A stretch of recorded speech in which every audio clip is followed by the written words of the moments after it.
Hey, welcome back to another episode of Figuring It Out. This is a faith-based personal development channel where we have conversations that are really designed to set you up to win. I'm your host, Aggie, and today we're going to be talking about self-betrayal and unmet expectations. Let's figure it out.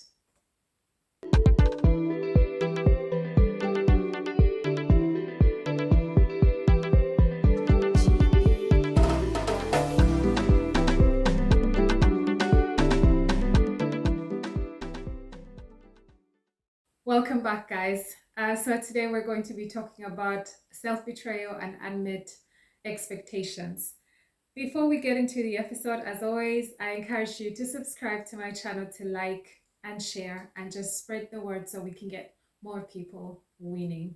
Please also continue to interact with me in the comments because I really enjoy hearing your take on each episode that I put out. So, I was at a wedding not so long ago, took a bathroom break, and as I was in the bathroom, a lady came into the bathroom and she was on the phone and she was having a very passionate, heated conversation. And because she was really loud and I had no choice, I was there. So I basically was privy to her conversation. And she was talking about something that resonated so deeply with me because someone in her family, I think she was talking to an aunt because she kept saying, Auntie, Auntie, was trying to force her or to talk her into or convince her to join a family dinner where members of the family and some friends were going to be present. But it seemed like she no longer had a deep relationship with those people.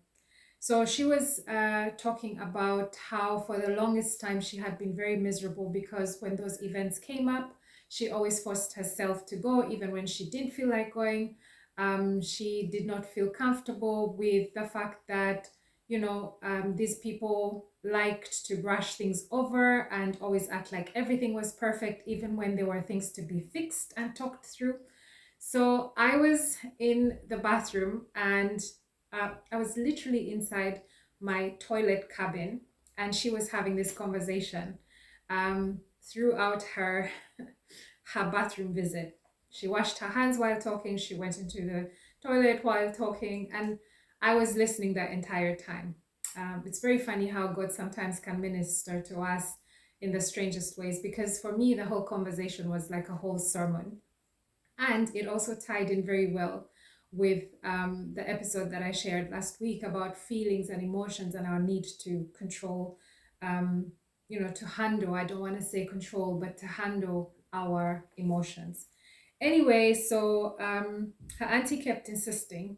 And this lady said, listen, I've been taking a lot of time by myself based on all of the rejection that I have faced to process my feelings, to figure out why was I always feeling the way that I felt? What did the rejection teach me? How do I need to take better care of myself? How do I need to allow myself to heal and, like find my own place of solace and healing? And she was like, Auntie, I'm just not able to do it because it will be self-betrayal, because I've betrayed myself in the past before. I have played this game that you guys play, and I have come to the parties and then I have needed days, sometimes weeks, to recover from what I felt about what was said and how I felt about what wasn't said and how I felt about, how the effect that the pretense and the show and let's look good for the outside world and let's fool each other while we're at it thing was taking place. And she said, I'm just not able to do it anymore. And Auntie, you can't understand because you don't get to come home with me. You don't see me crying on my bed the night after the party.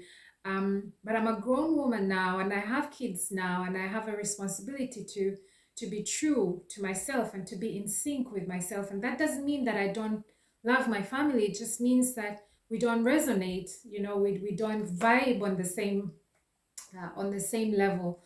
And I thought how important it is, and how beautiful it is to get to that point, because I think that a lot of the bad and painful emotions that we feel are because we put an expectation, an uncommunicated expectation out there on people, on our mothers, on our fathers, on our sisters, on our friends, on our brothers.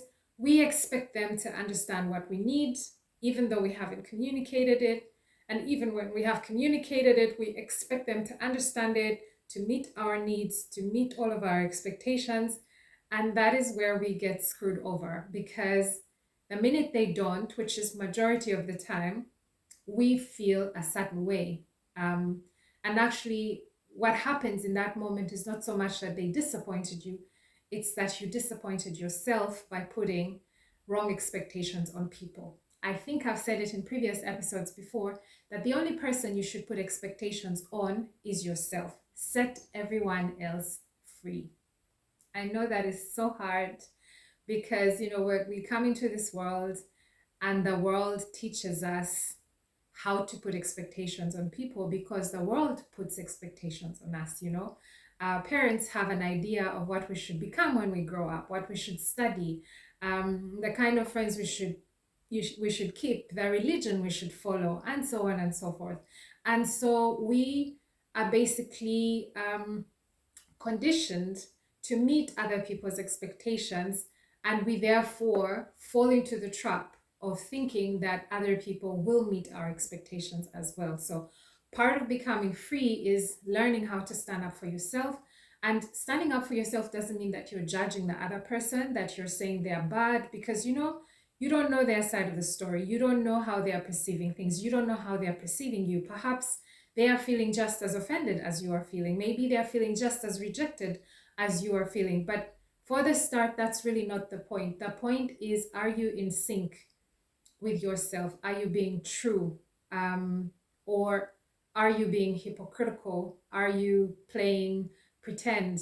Because as long as you are pretending, as long as you are feeling one thing on the inside but acting another thing on the outside, you are out of sync. And that doesn't really help you to process your feelings. That doesn't help you to process the condition of your heart. It doesn't help you to meet the other person from a place of truth. And the Bible says that God is spirit, and those who worship him must worship him in spirit and in truth. So when you're not walking in truth, then it becomes very difficult for you to connect both with yourself, with God, and with other people. So sometimes it is perfectly okay, actually all the time, it's perfectly okay to say, I'm not able to engage because I'm still needing a moment to figure out where I'm at, to figure out what I'm feeling, to process. It's very easy to think about it from a physical wound perspective. If you have a wound and then you knock yourself on wood or on metal or whatever, or you even touch the wound subconsciously because for a minute it had stopped hurting, the pang of pain comes straight back. And that is why it is so important not to betray yourself, not to pretend to be feeling a certain thing that you're not feeling, because in the end, what you're doing is continuously scratching a wound that is crying out for you to let it heal. So, to the lady in the loo that ministered to me and inspired this episode, I didn't get to see your face. But wherever you are, may God bless you and help you to heal. And for any other person that is struggling with, people pleasing, trying to meet other people's expectations, or even just misplacing your expectations by putting them on other people and then getting angry when they don't meet them, I really pray for healing for you. And I know that there's nobody that is exempt from this journey. Nobody is born and perfectly knows how to deal with people. I think we all do the fight flight thing. We all are on a journey of learning and unlearning.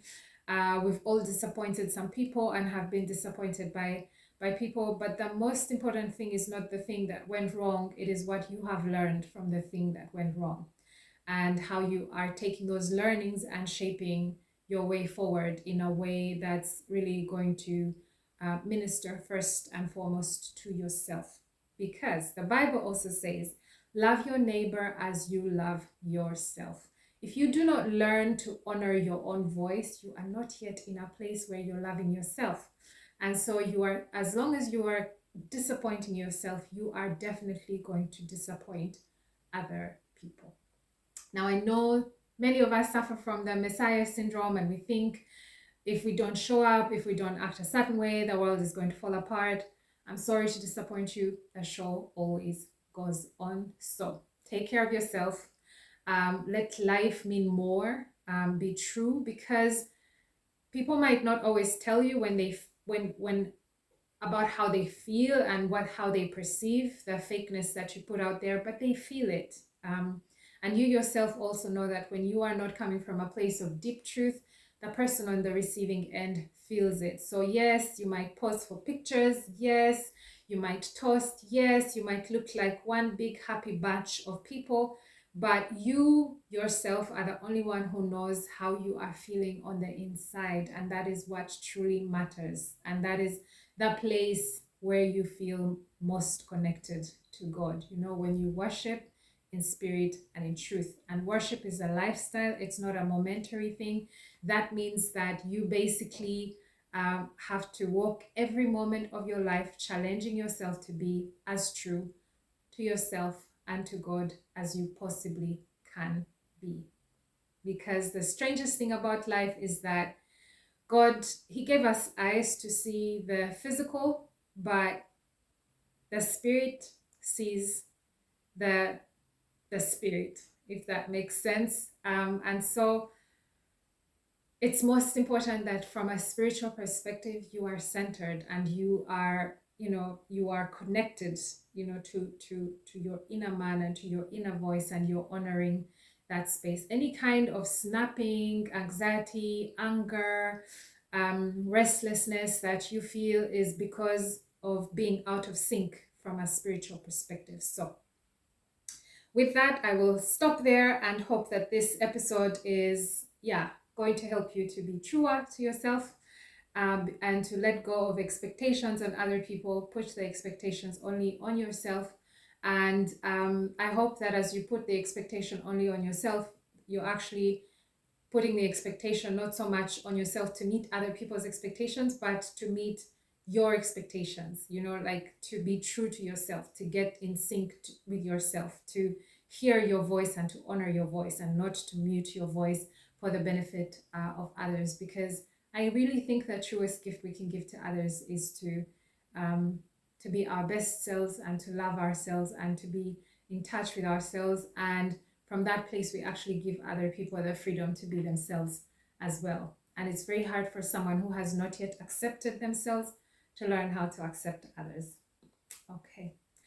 God bless you and see you in the next one. Leave me your comments and please share the video. Remember to subscribe, like, and share. Take care and see you next time. Bye.